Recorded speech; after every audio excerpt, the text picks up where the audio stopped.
Do you consider yourself to be a confident person? How about if I removed your job, your responsibilities, your house, your bank accounts, your family and friends, and picked you up and put you on a desert island with all of that removed? Would you still be confident then? This episode of Let's Talk Confidence will explore whether your corporate job is creating or killing your confidence, and what you can do to change that if it is killing it. Welcome to Let's Talk Confidence, the first and last place you need to go to build long-lasting confidence. I'm your host and coach, Josh Sutton. Please do give us a like and follow and review and all that good stuff. And please share it with somebody who you know needs to hear this message today, as it's the only way we can grow and benefit more people. Be really appreciated. So let's dive into today's episode. Where does your confidence come from? Your job, your possessions, your beliefs? I have worked with many successful people, business owners, C-suite execs, property entrepreneurs, and after a while you start to notice some common traits. I was having a conversation with somebody last week. She was very smiley, very bubbly, very outgoing. I imagine would be the life and soul of a party. She'd been in the corporate world for 25 years almost and had been very successful.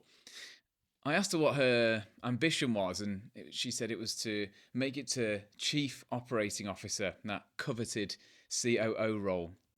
She said she'd worked hard for it all of her life, and she felt ready for it. Something was off, though. I asked her if she considered herself a confident person, and she replied, well, yeah, in my career, definitely.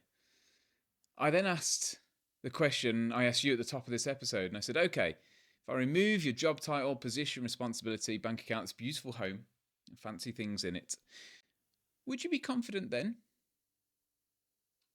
Silence. And then a tear. And then a confession. She said, no, I wouldn't even know who I was anymore. Pretty profound, right? I'd known this woman 20 minutes, and it was like I'd busted her world right open. Not intentionally, I might add. I'd like to say this kind of conversation rarely happens, a one-off. I've had it happen twice more since, and I expect I'll have it again this week. The foundations that we build our sense of identity and confidence on are immensely important, and yet for most people, they wouldn't be able to say what those even were, which is fine right up until it isn't. When the difficulties come and our shaky foundations get exposed, that's what happens when our sense of purpose, identity, and confidence are built on something external, on something conditional outside of ourselves. There's a song I used to sing in primary school based on building on solid foundations. Something like, the wise man built his house upon the rock. No? Just me? Okay. Maybe you sang something similar. Better. The premise is that there's two blokes, each built a house. One did it using foundations of sand. The other laboured for much longer and built upon foundations of stone. It was a parable that Jesus told. Whilst the first man was initially smug, at the time he had saved laying all these foundations, he was less so when the rain came and washed everything away.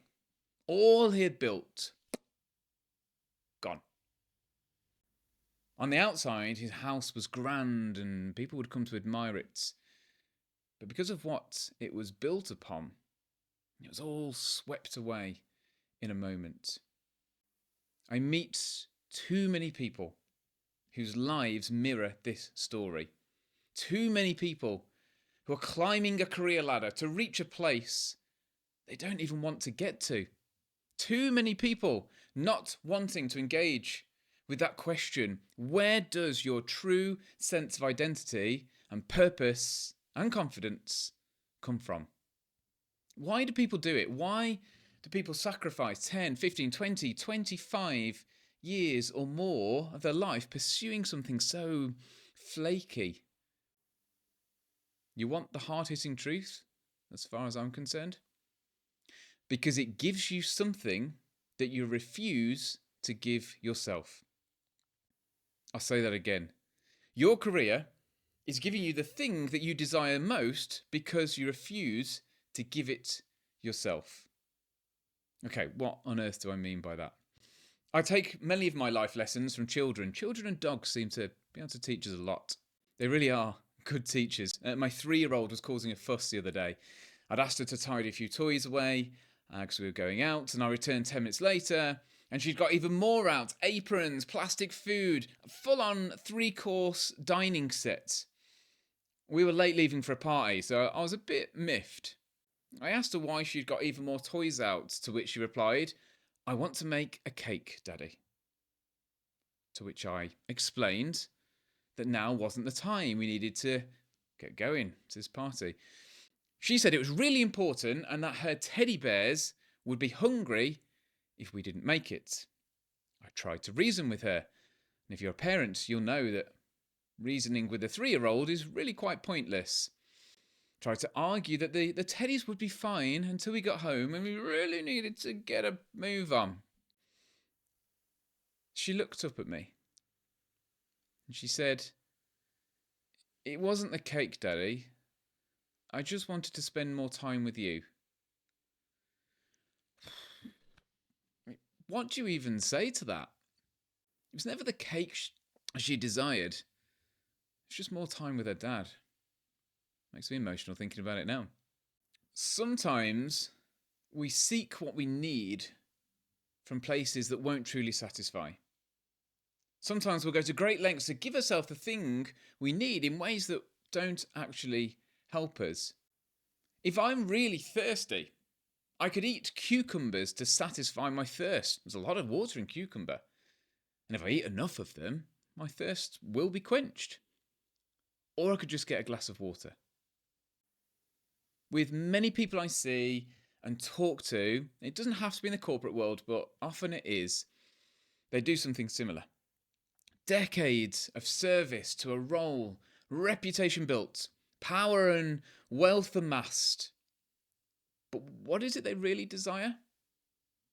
To accept themselves, to love themselves, to know that they're enough, to have nothing to prove to anybody anymore, to know that if their job got taken away from them tomorrow, they'd still have solid foundations to stand upon.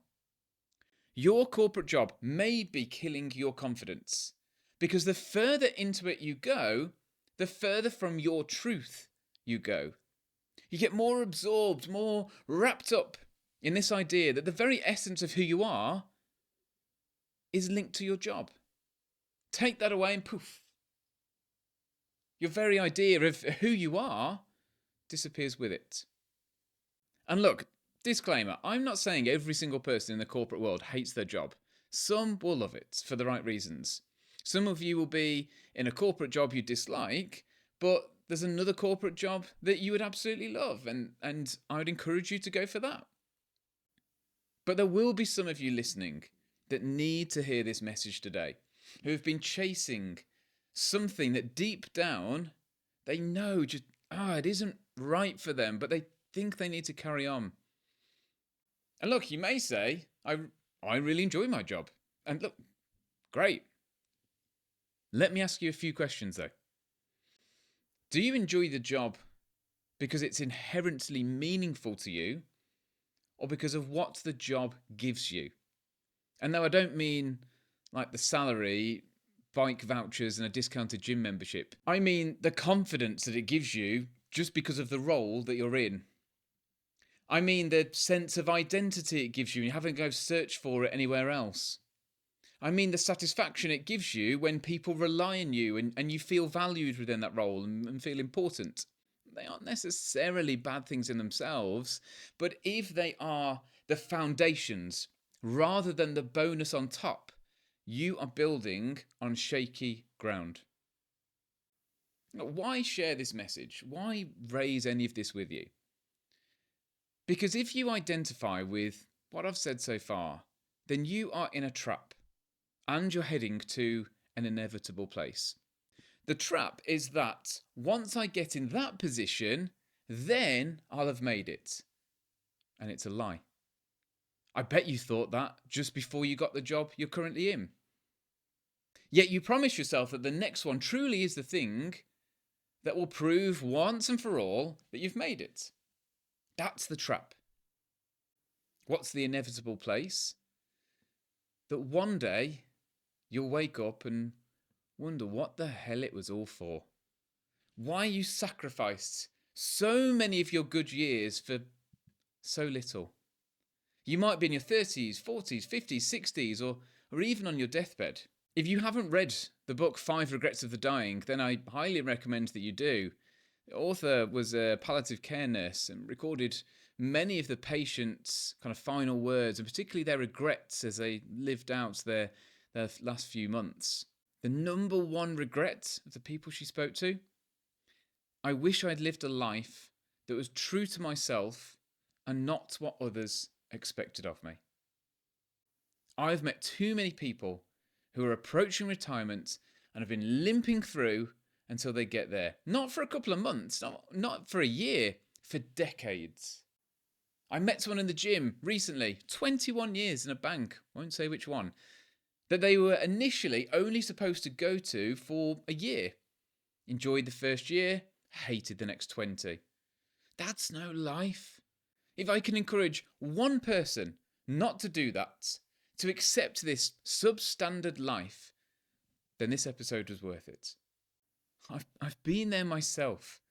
I remember as a teacher sitting in a classroom one day and thinking, this isn't what I want to do for the rest of my life. But I felt stuck. I felt trapped.